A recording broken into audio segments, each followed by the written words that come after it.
jalannya curam banget. Tepat di sebelah kiri saya ini benar-benar jurang ya.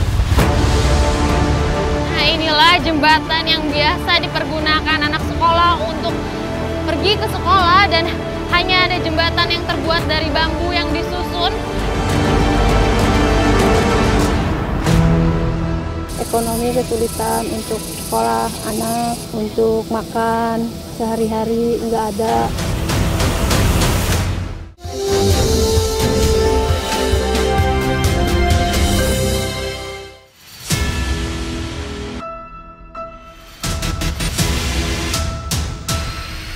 Perjalanan tim Indonesiaku akan menyambangi Desa Cibulu, Kecamatan Cidaun, Kabupaten Cianjur, yang terletak di kawasan pegunungan 900 meter di atas permukaan laut.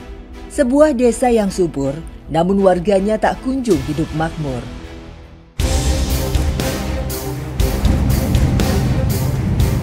Kami memulai perjalanan dari Pasar Cibengang, Desa Mekarsewu, Kecamatan Cisewu, Kabupaten Garut, yang jalan aspalnya mulai terkelupas dan menyisakan bebatuan. Sayangnya, setelah 1 kilometer perjalanan, kami harus kembali melewati jalan yang sempit. Ternyata untuk menuju ke Dusun Hegarwangi, saya harus melalui jalanan tanah merah, dan juga ini sangat curam sekali karena sedang musim hujan, jadinya sangat licin. Ditambah lagi jalanannya sangat berkelok, jadi perlu ekstra hati-hati. Jalan sepanjang 9 km menuju Dusun Hegarwangi masih berupa jalan bebatuan.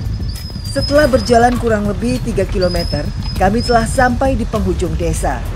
Kami harus melewati jembatan gantung Cicadas yang menjadi penghubung antar dua kabupaten, Kabupaten Garut dengan Kabupaten Cianjur. Jelas terlihat sangat memprihatinkan dan berbahaya bagi penggunanya. Terbentang di atas Sungai Cilaki, jembatan sepanjang kurang lebih 65 meter dengan tinggi kurang lebih 11 meter ini beririsan langsung antara Desa Mekarsewu, Kabupaten Garut dengan Dusun Hegarwangi, Desa Cibulu, Kecamatan Cidaun, Kabupaten Cianjur. Sungai Cilaki ini mengalir kurang lebih 250 km yang berhulu di Talegong, Kabupaten Garut, dan bermuara di Kecamatan Cidaun, Kabupaten Cianjur. Untuk melintasi jembatan ini, tapi saya nggak berani sih jujur, karena memang melihat kondisi jembatannya aja sudah rapuh sekali kayunya. Jadi Kang, saya coba turun aja deh Kang. Tali pegangannya pun cuman ada di kanan dan di kiri, di bawahnya nggak ada. Awalnya, tahun 1985 dibangun, namun hanyut diterjang banjir akibat terlalu dekat dengan permukaan air. Kemudian tahun 2014, jembatan ini dibuat kembali oleh warga dengan posisi yang lebih tinggi. Sayangnya, tak ada biaya yang cukup dan hanya bermodalkan material seadanya. Jembatan ini pun terlihat rapuh. Bahkan sering dilakukan perbaikan 2 hingga 3 kali dalam waktu 1 tahun. Sebenarnya jembatan ini tidak layak pakai, namun warga tak punya pilihan lain. Jembatan ini menjadi salah satu akses utama warga Dusun Hegarwangi untuk menjual hasil bumi mereka. Nah, saat ini saya memutuskan untuk turun saja dari motor dikarenakan saya takutnya bebannya tidak cukup kuat untuk menopang motor yang saya tumpangi, jadinya saya memutuskan untuk turun. Melihat kondisi jembatannya pun sudah sangat rapuh, kayu-kayunya sudah terlihat lapuk dan ini tidak layak untuk digunakan, apalagi harus melintasi kendaraan beroda 2. Saya aja melihat tadi kondisinya harus bergantian, tidak bisa berbarengan. Pengajuan pembuatan jembatan permanen sering disuarakan warga, namun hingga saat ini belum ada jawabannya.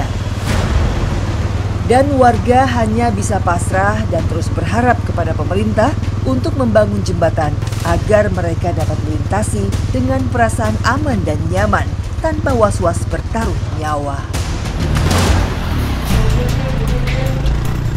Setelah melewati jembatan, kami pun terus melanjutkan perjalanan kembali. Tak hanya jembatan saja, jalan bebatuan yang rumit kerap membuat roda slip dan roda depan terangkat. Jalan bebatuan sepanjang 8 km dan memiliki lebar 1 meter dibuat oleh swadaya masyarakat. Setelah kurang lebih 1 jam perjalanan, akhirnya sampai juga di lokasi tempat kami akan singgah.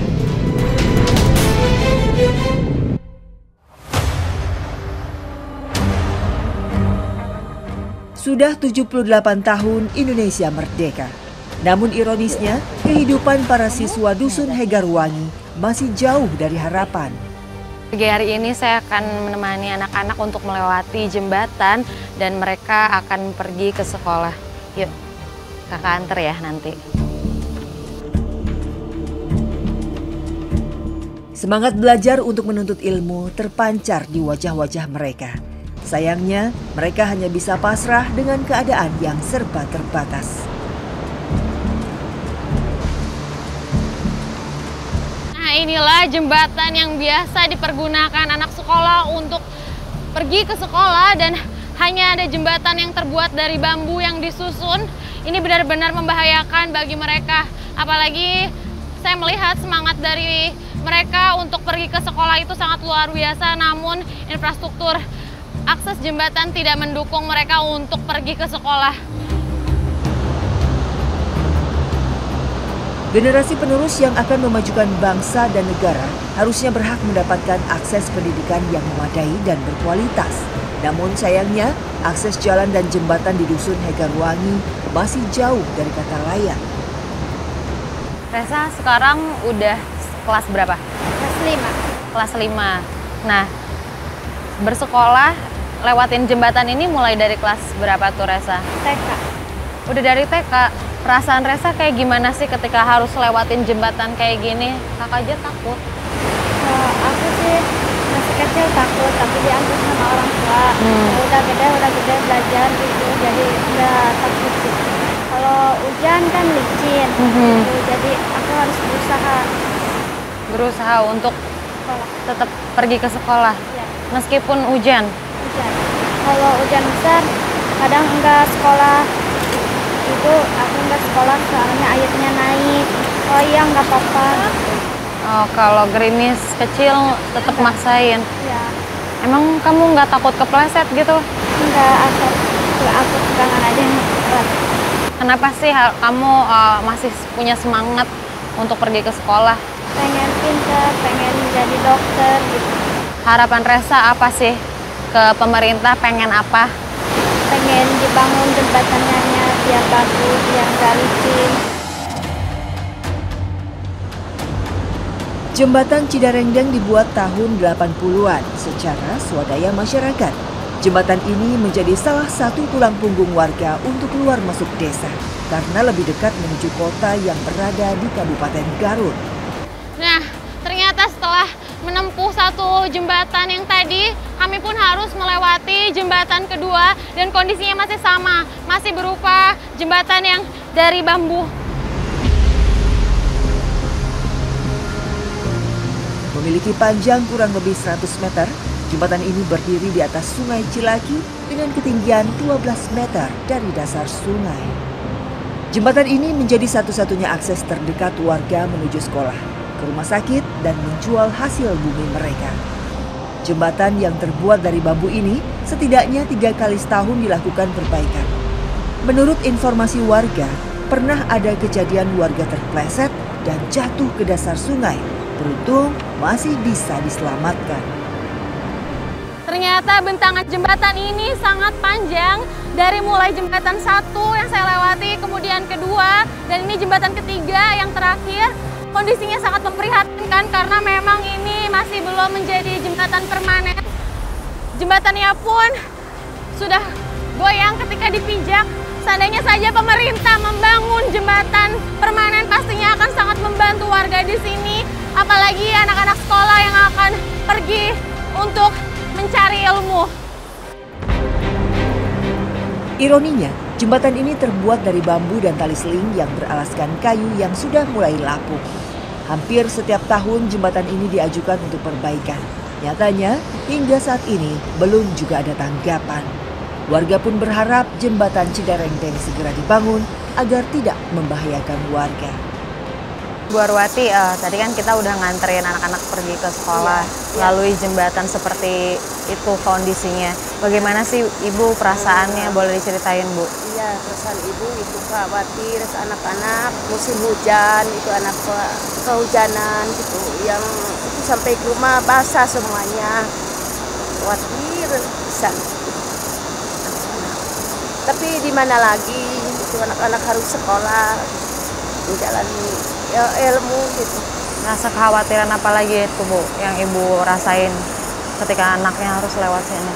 Kekhawatiran nama itu takut jatuh gitu, licin, anak-anak takut sakit di perjalanan lewat jembatan ini. Mudah-mudahan itu anak-anak sehat selalu. Tak hanya jembatan, akses jalan yang sempit dengan naik dan turun pegunungan yang berjarak sekitar 5 km membuat para siswa harus menempuh waktu kurang lebih 2 jam agar sampai di sekolah mereka.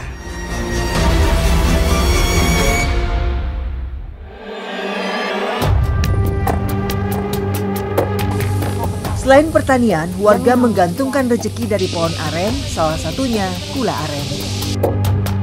Setelah berjalan kurang lebih 30 menit, akhirnya kami sampai di kebun aren.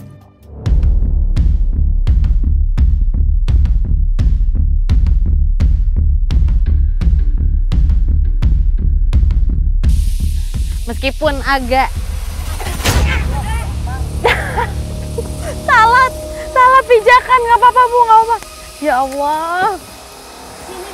Meskipun agak pendek pohon arennya, tapi tetap aja kalau misalnya tidak terbiasa, memang sulit untuk memanjatnya. Tapi nggak apa-apa, nanti saya coba lagi, Bu. Pohon arennya tidak terlalu tinggi, namun licin dan tetap harus berhati-hati.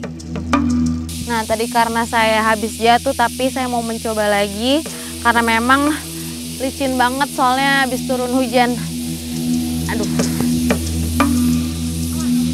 Ke sini, Bu. Kemana nih, Bu? Ke sini. Banyaknya pohon aren membuat Bu Manah menggantungkan hidupnya dengan memproduksi gula aren. Sekarang giliran Bu Manah yang memanjat. Memang di sini biasanya Bu Manah pekerjaan sehari-harinya seperti ini. Nira disadap setiap 12 jam sekali pagi dan sore. Tanpa kenal takut, Manah menyadap Nira dengan terlebih dulu menurunkan lodong berisi air nira yang telah dipasang sebelumnya. Tak kurang dari 5 hingga 10 liter air nira harus diturunkan. Nah, ibunya tadi melakukan proses penyayatan. Fungsinya adalah agar nantinya air niranya mengalir dengan deras, ya Bu ya. Sebelum turun, Manah juga harus menyadap nira dengan memasang lodong yang kosong yang telah dipersiapkan sebelumnya. Sudah 5 tahun Manah mengambil air nira. Ia terus berjuang untuk menghidupi keluarganya yang masih serba kekurangan. Ibu kasus sah ibu teh naon, kan hari-hari teh harus nyadap nira, nyari uang. Nah itu kayak gimana? Boleh diceritain, Ibu? Sarapan abdi teh jauh. Teh leur, hujan oge da butuh di teange, da butuh eta sehari-hari abdi pangabutuh abdi. Lamun hujan kumaha? Maksakeun disadap hujan oge. Ibu kahoyong ibu ka pamarentah naon? Yo jalan cenah hayang dibangun. Jujur perasaan saya sedih karena memang ibunya juga sudah umurnya sudah lebih dari 50 tahun ya Bu ya. Tapi harus menjadi tulang punggung bagi keluarganya. Dalam sehari, 13 hingga 15 liter air nira bisa ia kumpulkan. Penyadapan air nira pada hari ini sudah selesai. Selanjutnya kita akan menuju ke proses pembuatan gula merah. Mari Bu.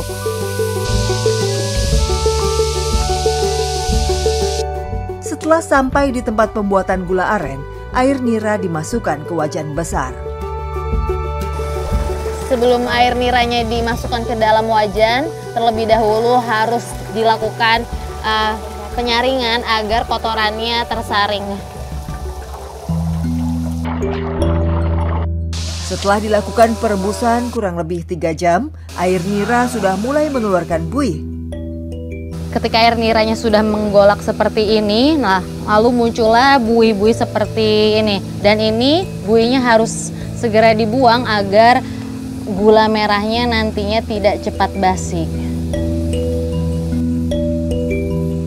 Agar menghasilkan gula dengan cita rasa gurih dan lebih keras, biasanya diberikan sedikit kemiri. Setelah mendidih dan warnanya berubah menjadi kekuningan, waktunya diberikan kemiri. Nah, fungsinya itu adalah agar nantinya gula merahnya lebih padat dan lebih wangi. Proses pembuatan gula aren butuh waktu lebih dari 5 jam.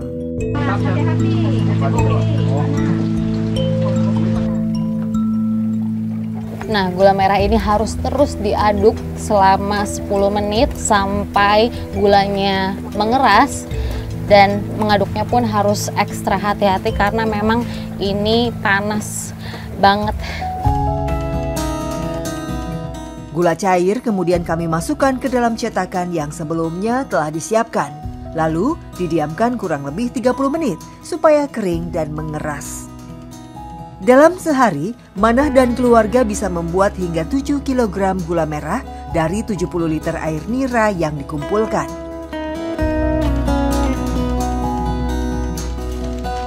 Harga gula di pengepul lokal dipatok Rp13.000 per kilogram. Akses jalan untuk menjual gula yang masih sulit membuat para petani gula harus mengeluarkan ongkos yang mahal. Akibatnya, warga hanya bisa pasrah dengan harga yang ditetapkan pengepul lokal.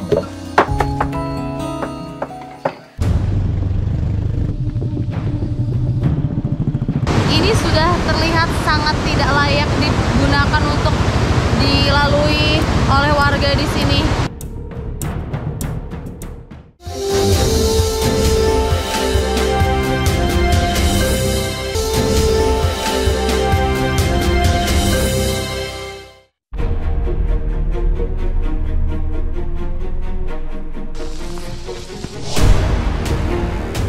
Akan mengikuti kegiatan bersama warga yang akan menjual hasil bumi mereka ke Pasar Cibengang. Nah, Pasar Cibengang itu biasa beroperasi dari jam 3 pagi hingga jam 7 pagi. Ya, ayo Kang.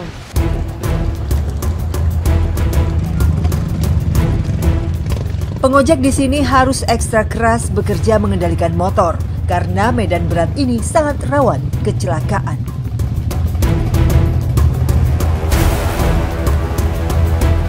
Jadi Kang, nah ini tepat di sebelah kiri saya ini benar-benar jurang ya. Ditambah lagi jalanannya hanya setapak dan juga masih berbatuan. Kalau musim penghujan seperti ini, kondisi jalanannya benar-benar licin. Jadi kami harus sangat berhati-hati saat melintasinya. Kalau tidak bisa saja kami terperosok ke jurang. Ojek motor yang terampil dan punya skill bermotor di medan sulit jadi andalan. Dengan lincah mereka mengangkut hasil panen melalui jalan yang sempit, licin dan bebatuan. Jantung saya yang ikut menumpang berdebar kencang karena medan ini sangat menantang. Salah sedikit saja kami bisa terguling.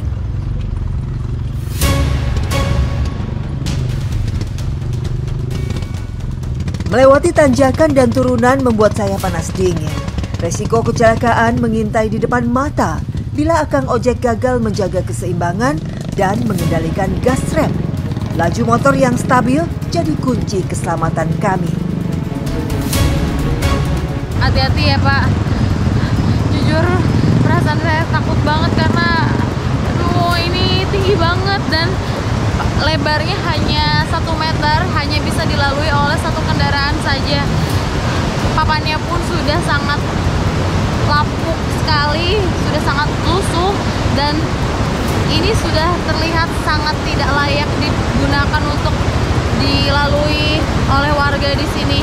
Apalagi mereka membawa hasil bumi mereka untuk dijual ke pasar.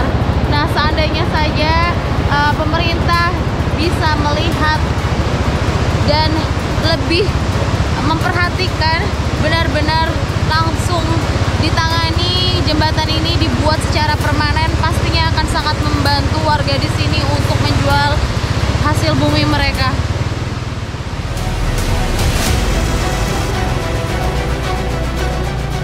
Tak heran, ongkos ojek motor dipatok per kilogram beban, sekitar Rp1.000 per 1 kilo. Sekali bawa ojek motor bisa membawa beban 100 kg. Artinya, 100.000 yang harus dikeluarkan petani. Harga ini pun seringkali tak bisa menutup kebutuhan reparasi motor yang sangat sering rusak. Namun, pekerjaan ini tetap mereka jalankan demi penghasilan yang tak seberapa dan niat baik membantu warga lain mengantarkan hasil bumi ke pengepul. Ya, akhirnya saya telah sampai di Pasar Cibengang yang mana mereka biasa menjual hasil buminya. Pasar ini beroperasi setiap 1 minggu sekali, buka dari jam 2 subuh hingga jam 9 pagi. Warga Dusun Hegarwangi mengandalkan pasar ini untuk menjual hasil bumi dan membeli kebutuhan dapur mereka.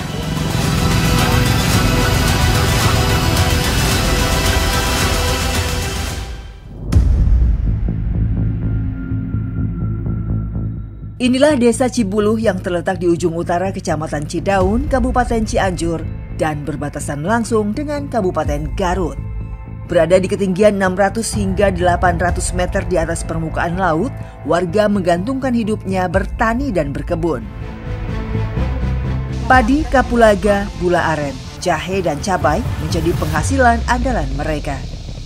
Nah, inilah cabai merah keriting yang biasanya warga di sini menanam dengan varian rusa dikarenakan cabai merah keriting ini tahan hama dan buahnya juga lebat.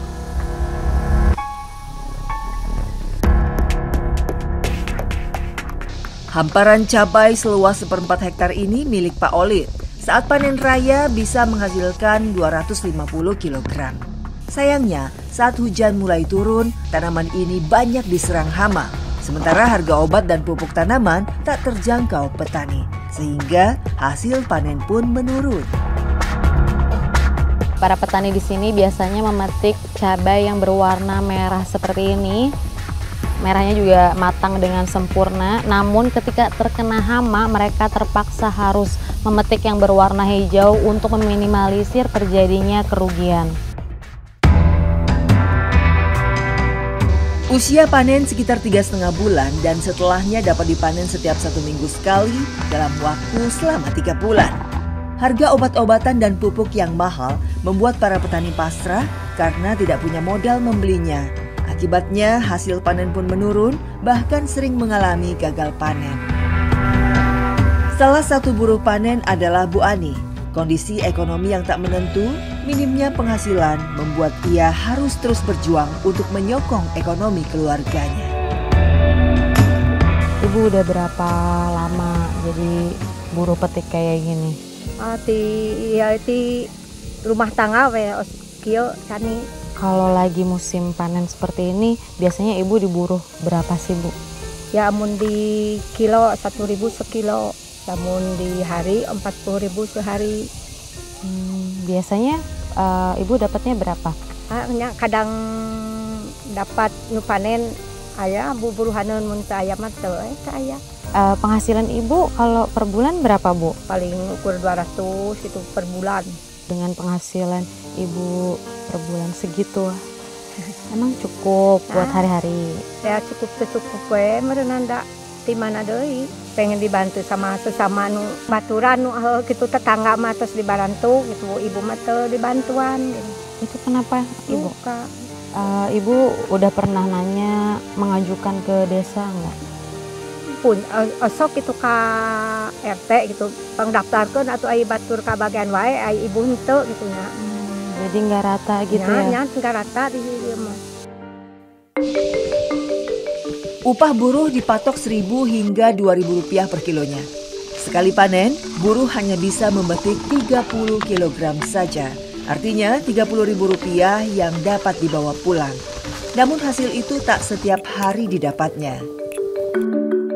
Semua cabai yang terkumpul lalu dibawa untuk proses selanjutnya. Cabai-cabai ini sebelum melalui tahap penyortiran harus ditimbang dulu untuk menentukan hasil yang didapat oleh para buruh. Sebelum dijual, cabai disortir terlebih dahulu.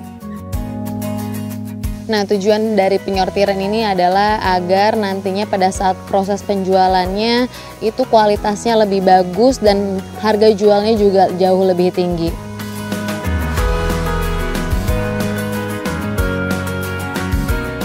Harga cabai merah keriting di pengepul lokal dipatok Rp5.000 per kilonya, turun dari harga Rp15.000. Akibatnya, petani pun merugi. Mereka hanya bisa pasrah dan terus berharap pemerintah mengatur regulasi harga batas bawah cabai sehingga petani bisa hidup layak. Pak Olid, kesulitannya apa aja sih selama jadi petani ini dan kendalanya itu apa, Pak? Kesulitannya itu kita di modal kita itu pinjam dari pengepul. Kalau kita panennya lagi bagus, kita bisa bayar hutang ke pengepul, kalau tidak kita rugi. Nah, faktor dari kerugiannya itu dari apa, Pak? Biasanya kerugian itu dari cabainya yang kurang bagus, panen tidak melimpah, harga juga mempengaruhi, harga juga murah. Kalau minggu kemarin aja bisa nyampe 8.000 harganya di sini. Kita itu kalau harga segitu gak kebagian, habis aja pakai buruh sama yang ngangkut. Harapannya itu ke pemerintah, kita biar jalan bisa bagus, terus pupuk subsidi itu bisa nyampe ke sininya lebih mudah dan gak terlalu mahal gitu, dan obat-obatan kalau bisa jangan terlalu mahal gitu, karena jalannya kan susah lewat jembatan gantung gitu.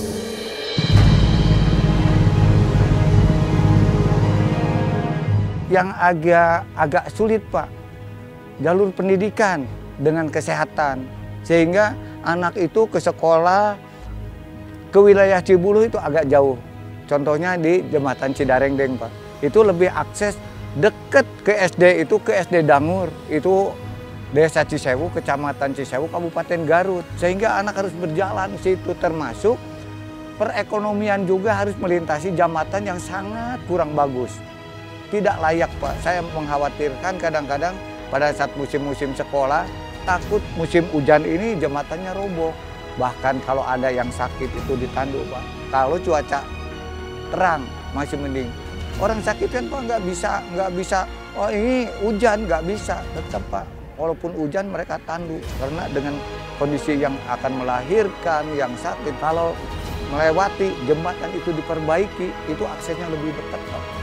Sehingga ada sampai yang sakit di perjalanan itu pernah sih, ya parah dibawa kembali lagi, ya itu rahasia Allah ya. Harapan saya mengajukan juga sudah, tapi mungkin karena pemerintah kabupaten juga dilihat ada beberapa puluh kecamatan, ada beberapa ratus desa, sehingga harapan saya barangkali dengan ada bantuannya dari provinsi atau dari pusat, sehingga jalur pendidikan bisa tertangani, akses jalan dengan arti kata jembatan juga harapan saya, provinsi dengan pusat itu harapan saya ikut membantu.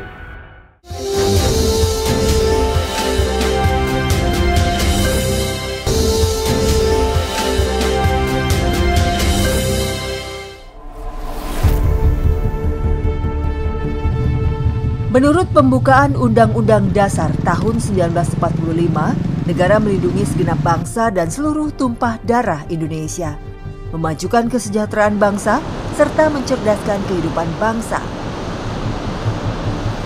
Faktanya, warga desa Cibuluh masih banyak yang hidup dalam kemiskinan dan tak memperoleh akses pendidikan yang layak.